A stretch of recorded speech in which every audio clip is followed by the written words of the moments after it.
Welcome to this new video. So I added the script for the extract we are translating in the video for people who want to check it first to see if they can translate it or not. So what you can do is to read the script before watching the video, and then you can go to the end of the video to check if your translation is correct. Of course, if you don't want to get spoiled the translation, then watch the whole video. But for people who already have some knowledge in Japanese, you can directly go to the translation and just skip through the whole video to see the grammar points that you don't know about. So for example, in one sentence, you will see that it ends with "んだもん." And let's imagine that the other sentences, you know every grammar point that you have in them, and you just don't know about "んだもん." Then you can right away go to the chapter of "んだもん" and just watch this part. So feel free to navigate through these videos as you wish. Basically, it's made so that it's flexible, so that anyone can watch them, even if, of course, for people who are already quite advanced in Japanese, it might be boring at the beginning. So well, anyway, good luck and enjoy! お母さん、お話折れてっちゃった。お母さん、お花折れてっちゃった。So, first thing to say here is that you actually have a mistake here, a grammar mistake. Chihiro shouldn't be saying しおれてっちゃった, but she should just say しおれちゃった. So since she's a kid, she makes grammar mistake. So it's pretty funny, but we're going to hide this te right away so that you don't learn like false grammar. Okay, so now we have お母さん、お花がしおれちゃった。So now try to find what's the new thing in this sentence. If you know your conjugations, you might find it.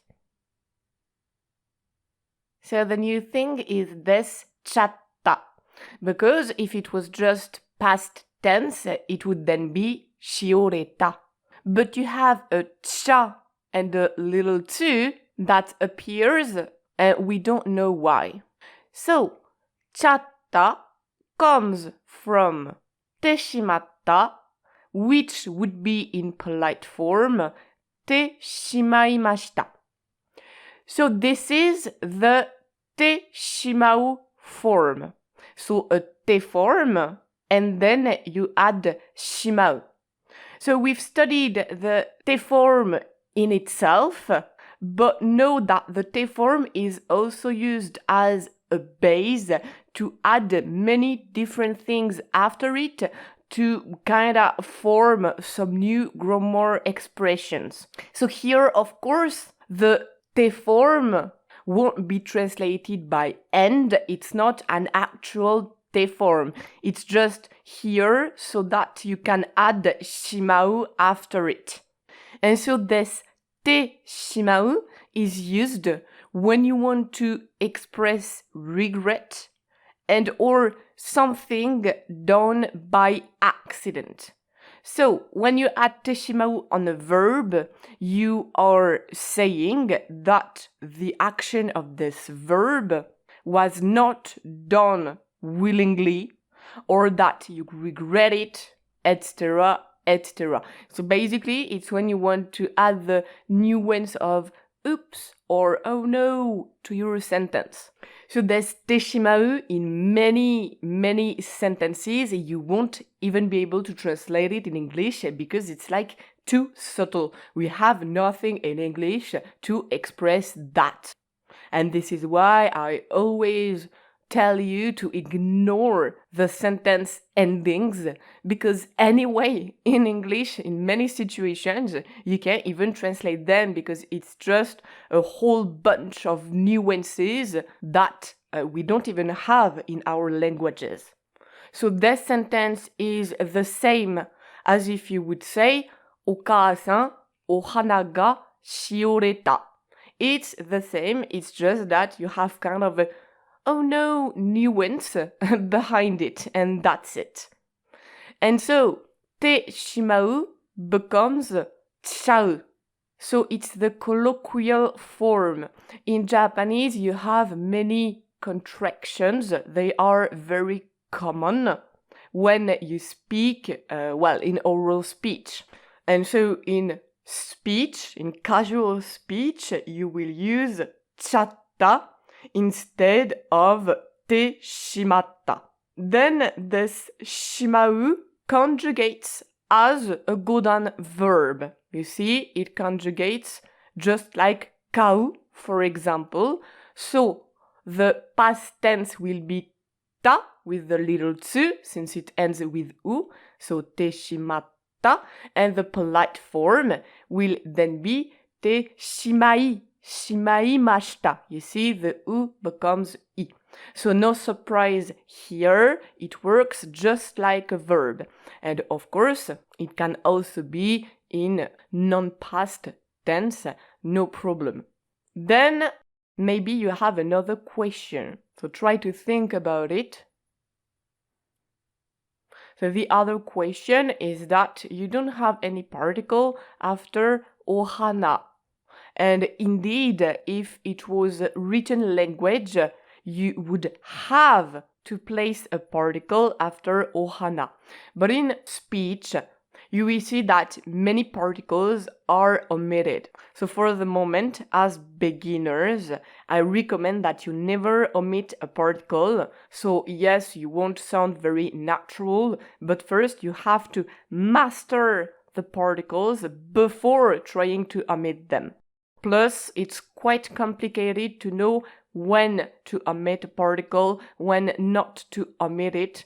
And if you make a mistake, the other person won't even understand what you want to say. So for the moment, don't play with this rule. Don't omit the particles, and you will see later. So here, after ohana, you should have ga. Ohana ga shiorechatta, because it is the subject. And why not wa? Try to answer the question yourself. Why ga and not wa? It's linked to the rule we've seen in a previous video. So press pause, try to think about it. So here, first, it's because until now they've absolutely not talked about the flowers. So they kind of appear right in the middle of the conversation. If they've talked about it before, then she would have said ohana wa, just to add some information about hana. But here, not only they've not talked about it, but all of a sudden you realize, she realizes that her flowers faded. So you see, it's this kind of, like it pops in front of your eyes, nuance that we've studied in a previous video. So it will be ga. You just want like a pure description of this, and it kind of pops out of nowhere. So in these situations, you'd rather use ga. And then last thing that might have bothered you is that you have an o in front of ka-san and hana. So ka-san, you're used to it because we've studied it, but hana might surprise you. Ohana, ohana. So this little o is just added to be respectful. It's kind of like a prefix for a noun, and you show respect to the thing you're talking about. And actually, children tend to use o a lot, and it's kind of cute to add o everywhere. Just like you see when you're a kid, you say Mr. the Sun or Mrs. the Ant, like Mr. Dog, or I don't know, but in children's book, you often have this. Well, whatever. Anyway, you have words with which you use o quite often. So, for example, ocha, tea, like almost no one says cha, it's ocha. Then osushi for sushi, and osake for sake. And you see that it's things that are almost sacred. You should pay respect to the things, so you add o. And you also have o genki desu ka? But this o is actually not used as much. Just so that you know, you can't add o to any noun. You will see that you have nouns for which you have to add go, not o, but go. We'll study why later. Honestly, it's not so important, and anyway, you will never know when to add o, when not to add it. So honestly, whatever. It's just so that you're not so surprised about this o, and you know its purpose.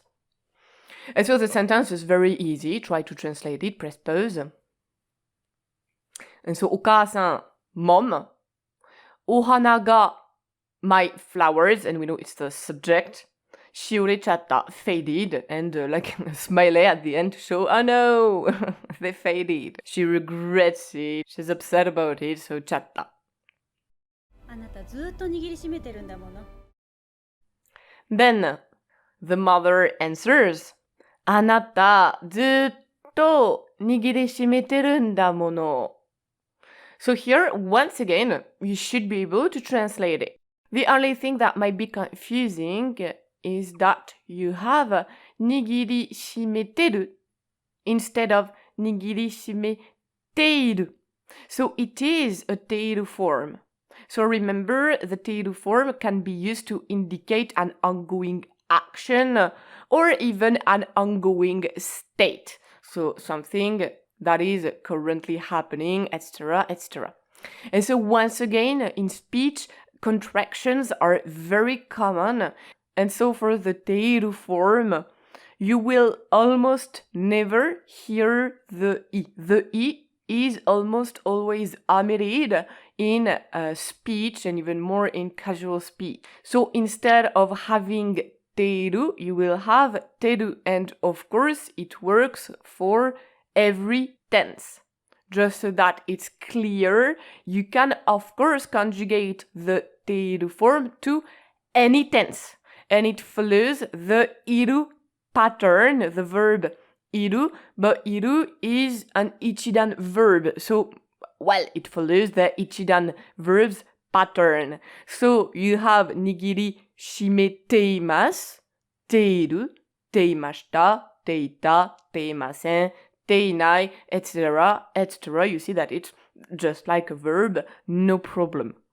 And then if you want to put this in casual oral speech, you would have 握りしめてます、てる、てました、てた、てません、てない. The I disappears every time.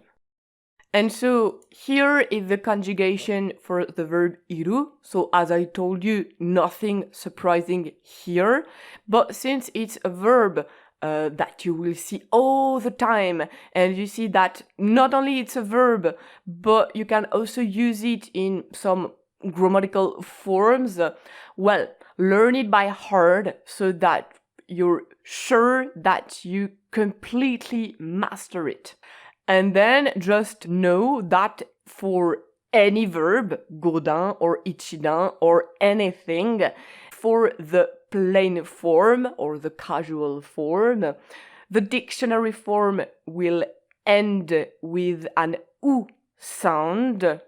For the negation, it will end with nai. For past tense, well, you're supposed to know it, but it ends with ta or da. And for past negation, it will be nakata. So even if we didn't learn all the conjugations for the moment, you can recognize the form of any verb if you just know these endings. So what is the dictionary form of verbs? It's like the pure plain form. So the, let's say, non-conjugated form of the verb. So 食べる, 買う, 飲む, 死ぬ, 話す. You see the form that ends with u, and that's got no politeness, that's got no negation, no past, not anything. And we call it the dictionary form because it's the form that you find in the dictionary. And so let's go back to our sentence. Try to translate it and once again ignore the sentence ending. So, んだもの. So you've been clinging to them all the way. So here the ている form, you can translate it by a present perfect because in this ている form you have this kind of a progressive tense, you see? So present perfect plus a be plus ing is pretty good here to indicate that Chihiro, all along, has been clinging to them. You see, current action, ongoing action, current state. It didn't stop. It was ongoing until now, and she's maybe still clinging to them right now. So this is why you have a teiru form here. And so now, nda. What's this nda? So nda or this is used to give a reason, an explanation. So it indicates that what has just been said, so the sentence, is giving a reason, an explanation. But it's very subtle. You can't translate it by because, for example. It would be way too heavy. No, it's more subtle than this. So basically, once again, this nda, in many situations, you won't even be able to translate it because it's too subtle. And yes, this da is this. And in polite form, you would have des. So be careful because you can't say nigiri shimeteru des. This doesn't exist. You can't say that. If you have des or da here, it's because you have this n that is separating the verb from da. Okay? That's it. So never use da or des alone after a verb. Here you can because it's nda or ndes. And so, for example, your friend asks you why you don't come to his home or anything, and you say, 忙しいんだ. Well, I'm busy. So you give a subtle reason, a subtle explanation. Well, I'm not coming to see you because, but you see very subtle because I'm busy. So maybe here there's nda, you could translate it by well, I'm busy. And then you have mono. So actually, this mono is the same as mon that we've studied in the previous video. It's just a contraction. Mono becomes mon. So basically, it's used for the same thing. So remember, we've seen that mon, you use it when you are making some excuses, when you want to give a reason, but like in counter-argumenting, and when you're dissatisfied. But this version that is not contracted sounds way more feminine and way less childish. And actually, it's not used so much nowadays anymore. When, for example, a manga character uses mono, it's for like ladies that are very elegant, almost aristocratic, you see. So this mono doesn't sound childish at all. So you won't have this sucking whimsical nuance so much, and sometimes not at all, actually. And of course, here is the mother, so she's not going to suck or to be whimsical, of course.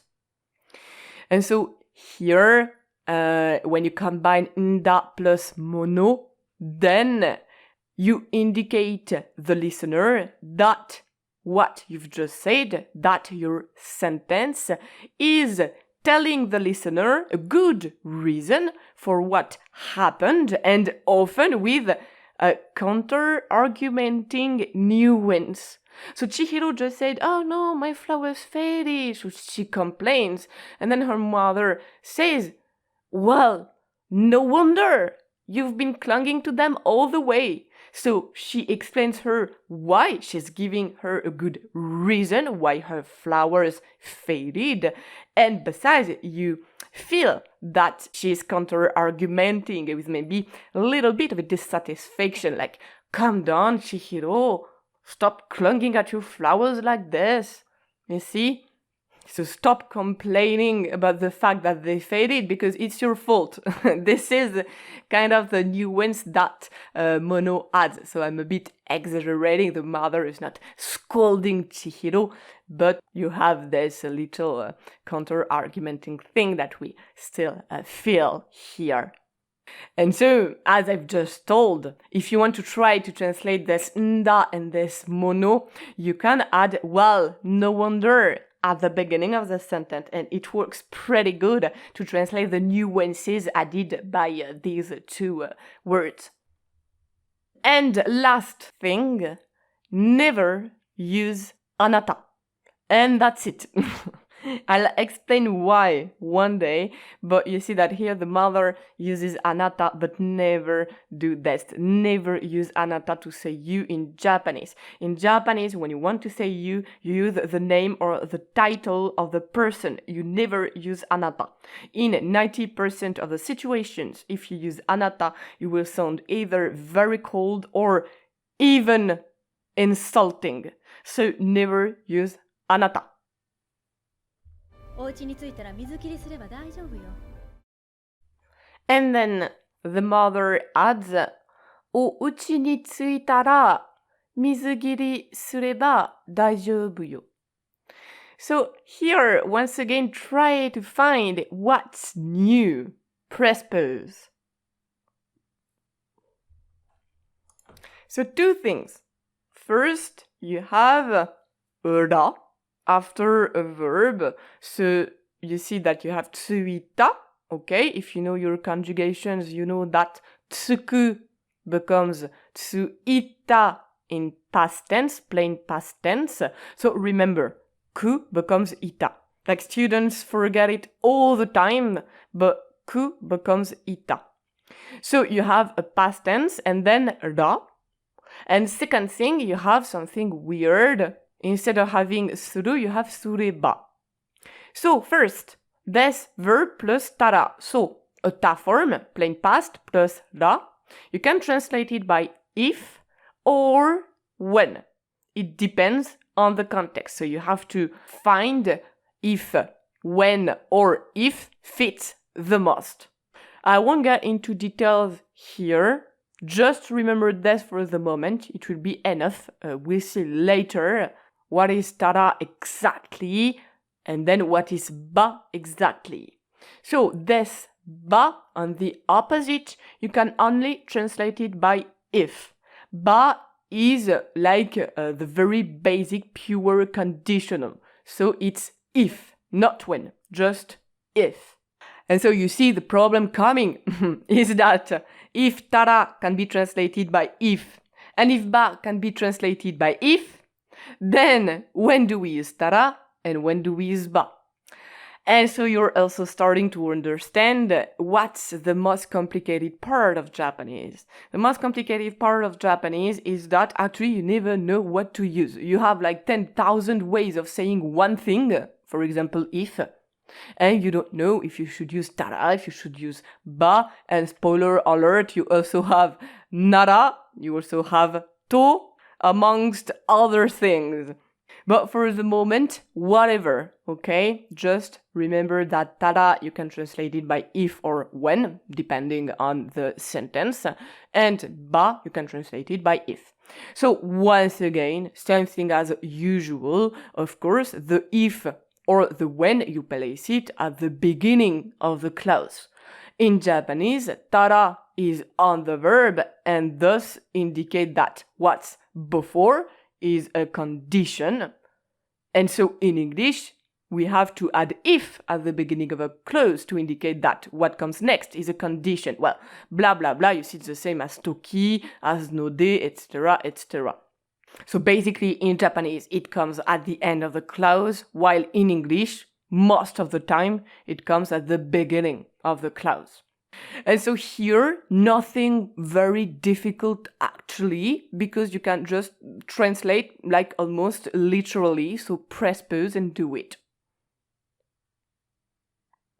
So if we separate the clauses thanks to the verbs, we have first, お家に着いたら, then, 水切りすれば, and then, the main clause, 大丈夫よ. So here, nothing must be inverted because you will see that in Japanese sometimes you even have to invert the clauses. But here you don't need it. You can translate it just like in English. Just, of course, don't forget to add the when and the if at the beginning because it works with the verb since it's a conjugation. So, お家に着いたら when we get home, たら when. 水切りすれば if we place them in water, 大丈夫よ, it will be fine. And so this is very useful because tara and ba are used all the time, especially tara. And so it kind of unlocks many sentences for you. You will understand much more sentences thanks to this tara. And you can also notice that, as I told you in previous videos, the mother does not use da. She's not saying daijoubu da yo. She's saying daijoubu yo. While the father probably would have said daijoubu da yo. But because she's feminine, she won't use da. Okay, this is the end of the video. So thank you for watching and see you next video.